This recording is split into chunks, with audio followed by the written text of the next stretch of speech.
Parodo, tik 2 kartus esu pradėjęs naujienų apžvalgą nuo naujienų Lietuvoje ir nebuvo nei vieno naujienų apžvalgos epizodo, kad kalbėčiau tik apie naujienas Lietuvoje. Ir tai yra be galo svarbus ir galintis padėti sutaupyti daug pinigų pokytis, kas antram turinčiam ir planuojančiam turėti nuosavą nekilnojamo turto, nes daugiau nei kas antras būstas Lietuvoje yra perkamas su būsto paskola. Ir pasidalinsiu keliais praktiniais dalykais iš 7 metų konsultavimo pinigų klausimais, kurie daugumai padeda sutaupyti, turint ir planuojant turėti būsto paskolas. Tai žiūrėkite video iki galo, klausimus rašykite komentaruose, pasistengsiu atsakyti visus, spauskite like mygtuką ir pradedam. Daugiau nei pusė nekilnojamo turto Lietuvoje yra įsigyjama su būsto paskolomis ir kaip iki šiol atrodė šis procesas. Baisiai, štai kaip. Tai daug jaudulio, streso, eini prašyti dešimčių ar šimtų tūkstančių, tada dokumentus užsakinėti reikia, mokėti tuomet už viską reikia ir vadybininkai gąsdina, skubina ir panašiai.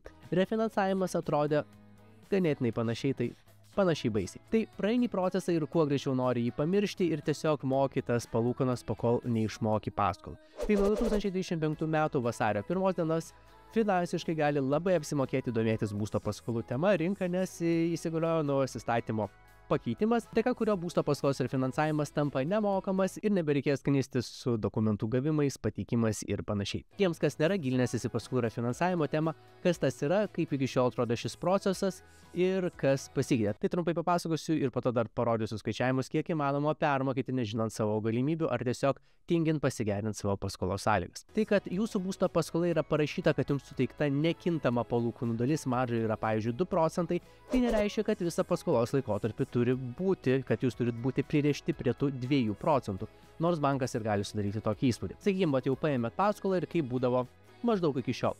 Tai kalbam, pavyzdžiui, apie jūsų naujo kaimyną. Tai išgirdote, kad panašias pajamas uždirbantis ir labai panašų būstą perkantis individas gauna mažesnės palūkanas, pavyzdžiui, 1,6 procentų maržą.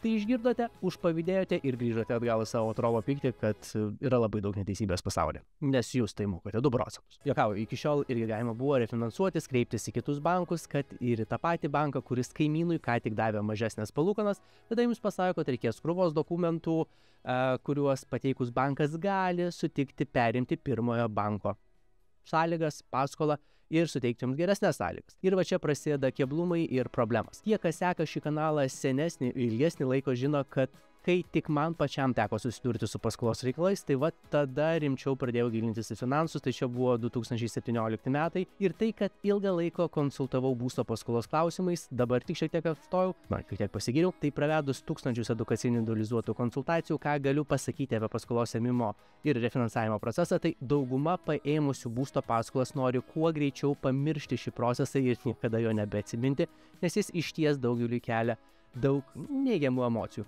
Ir šioje vietoje tie, kas esate susidūrę, pasidalinkite prašau komentaruose, kas jums kėlė didžiausią stresą, kad kiti irgi žinotų, kad jie ne vieni taip jaučiasi ir manau, tai turėtų šiek tiek padrąsinti visus. Tai pirma priežastis, kodėl dauguma net išgirdę, kad už sienos naujai atsikraustęs kaimynas moka 25 procentais mažesnę maržą, nesikreips į savo banką gerintis turimos paskolos, nes nenorės kelti į paviršių visų apturėtų neigiamų emocijų, kurios buvo įmant tą būsto paskolą. Čia aišku negalioja bejausmėm asmenim turintiems polinkį užsiciklinti, pakol nepasigerins atitinkamos savo gyvenimo srities. Juokauju, mes irgi turime jausmus ir tada yra antroji priežastis, kodėl žmonės vengdavo refinansuotis, nes refinansavimas turi kaštus, o potenciali nauda tik tais hipotetinė. Tai yra turto vertinimas, notaro išlaidas, galimai dar bankų reikia sumokėti. Plus kreipiantis į banką, banke dirbantis vadybininkai dažniausiai, net nežinau kaip tiksliai ir taktiškai išsireikšti, tai man atrodo tiksliausias žodis būtų manipuliatyviai sudaro įspūdį,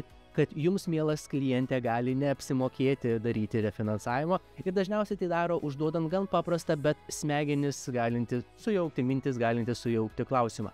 Ar jums tikrai apsimoka tai daryti? Jums kainuos refinansavimo procesas, o ar gausite geresnės sąlygas, yra neaišku. Formuluotės gali skirtis, bet čia klasika, kaip ir, pavyzdžiui, parduodant garantijos pratęsimą, perkant elektroniką ar kažką ar draudimą, tai jums kainuos mažiau nei kavos puodelis per dieną. Tai va čia tokia pat klasika, tik paskolos skiltyje sferoje. Ir baisumas yra tame, kad vadybininkas ar vadybininkė gali net matyti, kad asmuo esamoje rinkoje galėtų pasigerinti sąlygas, bet jie vis vien dažniausiai atveju užduos šį klausimą, nes bankų reikia uždirbti pinigų, o vadybininkas yra banko darbuotojas. Atsiminiau vieną konferenciją, būsto mugė ar kažkaip tai vadinasi, Banko atstovas ir ten net ne šiaip eilinis vadybininkas, tai atstovas ar atstovė nesakysiu ir banko irgi neminėsiu, tai banko atstovas gauna klausimą apie refinansavimą ir ką aš girdžiu, tą patį šabloninį atsakymą. Galite, bet klausimas, ar jums apsimokės, nes procesas kainuos, ar gausite geresnės sąlygas, neaišku. Čia necituojančia sureziumuojant atsakymą. Ir taip tiesiog nutylint faktą, kad tasai pats bankas, kurį atstovauja tasai asmuo, gali tiesiog pagerinti turimas sąlygas be jokio refinansavimo, kad klientas neišeitų pas konkurentą. Kaip tik maždaug tuo metu turėjau konsultacijoje klientą, kuriam tas bankas, tai prieš konferenciją turėjau pokalbį su klientu, kuriam tas bankas pagerino sąlygas be jokio refinansavimo nemokamai, ar tai už 200 eurų sutarties keitimo mokestį. Turėjau tą savaitę kelis klientus, tai tiksliai neatsimenu, kuris kuriam banke, bet sakykime, net jeigu reikėjo sumokėti 200, tai yra labai maža pinigų suma ir jokio refinansavimo proceso. Tiesiog liekant tame pat banke su ta pat paskola tiesiog pagerintom sąlygom. Tai sąlygas įmanoma pasigerinti ir nemokamai ir net nedarant oficialiai refinansavimą. Tai čia kas buvo iki šiol. Dabar šie procesai bus lengvesni ir nieko nekainuos. Aišku, yra kelios sąlygos, kurių reikia laikytis, bet jos labai paprastos ir logiškas. Tai nuo 2025 metų vasario, jeigu turite paskolą, kreipėtės į kitą banką refinansuoti, sulaukite pasiūlymo ir jums daugiau nieko nereikia daryti, tik naujame banke sąskaitą atidaryti turbūt reikės, kad iš jos nuskaičiuotų įmoką. Tai seną paskolą perima naujas bankas ir jums tai nieko nekainuos. Sąlygos nemokamam refinansavimui yra tokios, tai kad turi nekisti paskolos suma, terminas, užstatomas turtas ir neturi būti praleistų mokėjimų ir to užtenka nemokamai refinansuotis paskolą kartą per 2 metus. Bet hipotetiškai, pirmą kreipiamės į visus bankus, refinansuotis, gauname pasiūlymus, antrą rašome savo banko vadybininkui, su kurio bendravimą ir tą pačią žinutę siunčiame per savitarną ir sakome, kad atitinkamas bankas siūlo geresnės sąlygas ir kad norime geresnių sąlygų, mažesnės maržos jau turimoje sutartį, nes mums labai patinka esamo banko aptaravimas ir nori likti jo klientais, bet liksime tik tuo atveju, jeigu jisai pagerins turimos paskolos sąlygas ir labai tikėtina liekame tame pat banke pagerintom sąlygom, net nerefinansuojantis paskolos, nes bankui neapsimoka prarasti esamo kliento. O 0,5% mažesnės palūkanos per 25 metus sutaupo apie 10 000 eurų. Tai jeigu išgirsite, kad kažkas moka mažesnės palūkanos už jūs, dabar parodysiu dar vienus skaičiavimus ir tai jokių būdų ne investavimo rekomendacija, tai edukaciniai pavyzdžiai ir idėjas, kuo pasidomėti papildomai norintiems sutaupyti dar daugiau palūkanų ar gink dieve galvojantiems daryti papildomas įmokas bankui su siekiu turėti didesnį finansinį neiliuzinį saugumą, gesinant būsto paskolą papildomis įmokomis. Tai pasiskolinus 100 000 30 metų su 5% vidutiniam palūkanom ir anuitetiniu būdu, mokant paskolą viso sumokome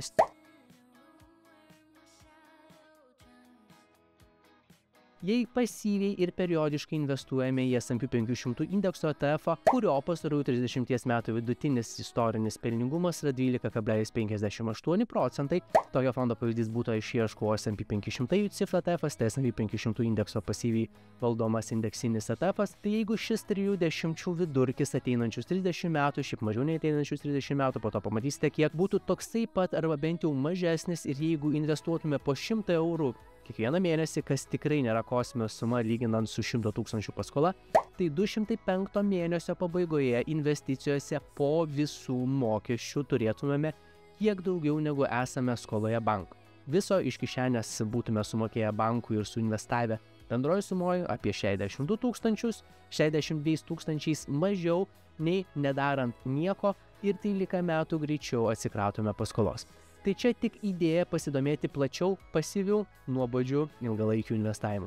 Baigus žiūrėti šį video paspaudus like, subscribe mygtuką ir ant varpelio, nueikite pažiūrėti visus video šitame kanale ir tikrai rasite daugiau video šiomis temomis apie periodinį pasyvų investavimą ir apie tą patį S&P 500 ir video aprašymą įdėsiu nuorodą paskaityti plačiau apie minėtą S&P 500 fondo pavyzdį. Na ir dabar, kaip ir kiekvieną savaitę, o kaipgi man pačiam sekasi investuoti į S&P 500 trigubos sverto fondą ETF. Tai nuo lapkričio kiekvieną savaitę investuoju po $20 į anksčiau minėto fondo variaciją, kuri vertė juda trigubai vertė negu pats S&P 500. Tai suinvestuoju ir nustatau automatinį pardavimą, kuris suveikia, kai kaina pakrenta nurodytą procentą nuo aukščiausios pasiektos kainos. Tai kol kyla, tol viskas tvarkoja, šitą investiciją turi, bet jeigu pakrenta atitinkamą procentą, nuo aukščiausios pasiektos kainos yra realizuojamas pelnas. Tai užstatau ne iš karto šitą automatinį pardavimą, palaikau pakol nuo pirkimo kaina pakyla bent jau 6 procentais. Kai užstatydavau iš karto, tai blogai gaudavos, tai pakrisdavo ir iškart parduodavo į minusą, buvo tokie keli atvejai. Pastarosios 2 investicijos paaugusios vertė, bet dar anksties parduoti ir prieš mini akcijos rinkos pakritimą pirktos investicijos dar atsistatinėja, bet tik laiko klausimas, kada bus parduotos su pelnu. Ir 8 pozicijos jau yra parduotos, 3 iš kurių nesėkmingai, dar tik mokantis tinkamai nustatyti automatinio pardavimo trading stop loss funkciją. Ir tokios 2 įsimintiniausios investicijos, sakyčiau, buvo tai per vieną dieną minus 2,9 procentai ir plus 9,5 procento per 14 dienų. Minus 2,9 procento tai buvo nuo $40 ir 9,5 procentų pelno buvo nuo $60 investicijos, tai vis tien pliusas. Dabar parodysiu, kaip atrodo investavimas į ETF fondą. Aš investuoju per eToro, brokeris netaiko investicijų įsigijimo mokesčių, investuojant į ETF'us ar į UCFD. Minimali investuojama suma yra $10 ar eurų. Investicijas galima pirkti cento tikslumu už norimą sumą pinigų ir per brokerį yra galimybė uždirbti iš JAV rinkos fondų, net nebūnant profesionalių investuotojų. Tai kaip atrodo investicijų įsigijimo procesas, tai prisijungiam prie savo brokerio paskyros. Aš tai darau dabar per programėlę.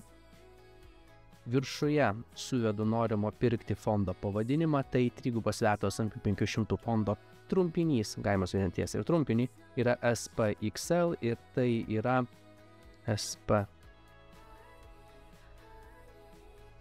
Directional Daily S&P 500 Bull Free X ETF-as, tai jį pasirenku, spaudžiu Trade, nurodau, kad investuosiu $20, spaudžiu Buy ir prasidėjus darbo dienai, atsidarius vertybinių popierių biržai, bus įsigyta šitą investiciją. Jeigu norėčiau investuoti į paprastą S&P 500 ETF, pavyzdžiui, tą, kurį minėjau kalbant apie būsto paskolas, suvedinėčiau ne SPXL, o suvedinėčiau SXR8. SXR8 yra iShares S&P 500 UCITS fondo trumpinys. Tai čia tas, kuris juda standartiškai su indeksu ir turi kiek daugiau nei 12% vidutinį pelningumą, kalbant apie 30 metų laikotarpį. Tai jeigu turite būsto paskolą arba planuojate turėti būsto paskolą, būtiniausiai pasidomėkite, kaip sumokėti mažiau palūkanų. Tai tikrai nėra sudėtinga, tai reikia truputėlio žinojimo. Jeigu galvojate pradėti investuoti arba jeigu jau investuojate, gaukite $2,000 vertės profesoriaus Peter Martin investavimo mokymus, susikuriant eToro paskyrą su specialia nuoroda, kur rasite video aprašyme. Video gidą, kaip susikurti paskyrą per 5 minutes ir kaip tą paskyrą naudotis, žiūrėkite čia. Like, subscribe ir pasimatome kaip visat pirmadieniais, ketvirtadieniais ir kartais sekmadieniais.